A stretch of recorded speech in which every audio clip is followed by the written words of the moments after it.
श्रीलक्ष्मी श्रीमहालक्ष्मी क्षीरसागर कन्यका उत्तिष्ठ हरिसम्प्रीते भक्तानां भाग्यदायिनी।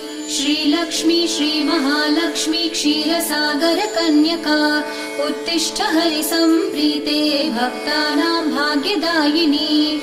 उत्तिष्ठोत्तिष्ठ श्रीलक्ष्मी विष्णुवक्षस्थलालये उत्तिष्ठ करुणापूर्णे लोकानां शुभदायिनी। उत्तिष्ठोत्तिष्ठ श्रीलक्ष्मी विष्णुवक्षस्थलालये उत्तिष्ठ करुणापूर्णे लोकानां शुभदायिनी। श्रीपद्ममध्यवसिते वरपद्मनेत्रे श्रीपद्महस्तचिरपूजित पद्मपादे श्रीपद्मजात जननी शुभपद्मवक्त्रे श्रीलक्ष्मी भक्तवरदे तव सुप्रभातम्।